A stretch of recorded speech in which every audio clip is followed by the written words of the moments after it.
ఈరోజు మీకు నేను రెస్టారెంట్ స్టైల్ పన్నీర్ టిక్కా రెసిపీని చూపిస్తున్నాను. దీనికి మనకు కావాల్సినవి పన్నీర్, క్యాప్సికమ్, ఆనియన్ ఉంటే సరిపోద్ది. ఈ 3 ఐటమ్స్తో మనకు రెస్టారెంట్ స్టైల్ టేస్ట్ అయితే వస్తుంది. మీకు నచ్చితే మీరు కూడా ఒకసారి ట్రై చేయండి.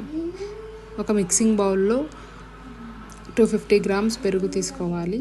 అందులో 2 tablespoon ginger garlic paste వేసుకోవాలి. తర్వాత కొద్దిగా పసుపు వేసుకోవాలి. ఒక 2 టేబుల్ స్పూన్ కారం వేసుకోవాలి. ఒక 2 టేబుల్ స్పూన్ ధనియాల పొడి వేసుకోవాలి.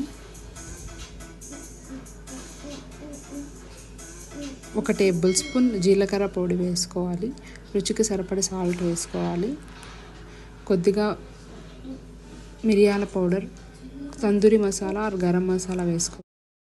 నేను హాఫ్ లెమన్ వేసుకుంటున్నాను. ఇక్కడ నేను 400 గ్రామ్స్ పన్నీర్ తీసుకుంటున్నాను. దానికి తగ్గట్టుగా మసాలా చెప్తున్నాను. పన్నీర్, క్యాప్సికమ్, ఆనియన్ చిన్న చిన్న ముక్కలుగా కోసుకొని అన్నీ దాంట్లో వేసి బాగా మిక్స్ చేసుకోవాలి. ఒక 1 అవర్ ఫ్రిడ్జ్లో పెట్టాలి. అప్పుడే మసాలాలన్నీ బాగా పడతాయి. తర్వాత ఒక టూత్పిక్ తీసుకొని ఒక ఆనియన్, ఒక పన్నీర్, ఒక క్యాప్సికమ్ చిన్న చిన్న పీసెస్గా కట్ చేసుకున్నాం కదా, అది ఒక్కొక్కటిగా పెట్టుకొని ఆయిల్ వేడయ్యాక ఒక్కొక్కటిగా దాంట్లో వేస్తూ బాగా ఫ్రై చేసుకోవాలి.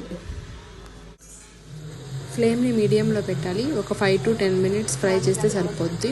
మంచి కలర్ 4 సైడ్స్ ఈవెన్గా ఫ్రై అయ్యేలాగా చూసుకోవాలి. మధ్యలో అటు సైడ్ ఇటు సైడ్ తిప్పుతూ ఫ్రై చేసుకుంటే చాలా టేస్ట్ బాగుంటుంది. ఇక్కడ నేను చూపిస్తున్నాను కదా, అలా తిప్పుకోవాలి.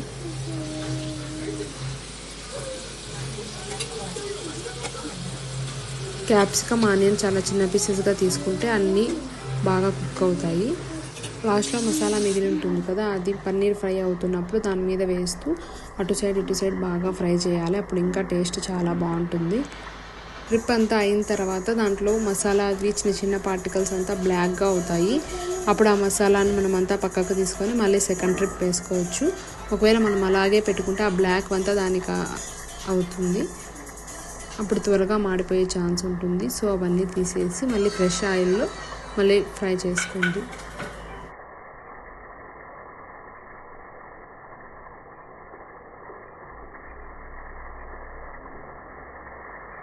దీంట్లో కాంబినేషన్ నేను పుదీనా చట్నీ చేశాను. అది ఎలా చేయాలో ఇప్పుడు చూద్దాం.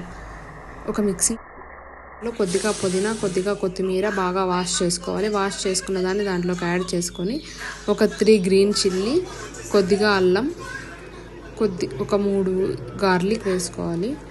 ఒక చిన్న కప్ పెరుగు వేసుకోవాలి. కొద్దిగా సాల్ట్, కొద్దిగా జీలకర్ర పొడి వేసుకోవాలి. బాగా మిక్సీకి వేసుకోవాలి. ఒక 5 మినిట్స్ మిక్సీకి వేసుకున్నాక చాలా సాఫ్ట్గా ఉంటుంది. అంతే సరిపోతుంది. టేస్ట్ అయితే ఇది రెస్టారెంట్ స్టైల్లో వచ్చినట్టే వచ్చింది. ఇక్కడ చూపిస్తున్నాను కదా, అలా సాఫ్ట్గా రావాలి. If you like my video, do subscribe and hit like.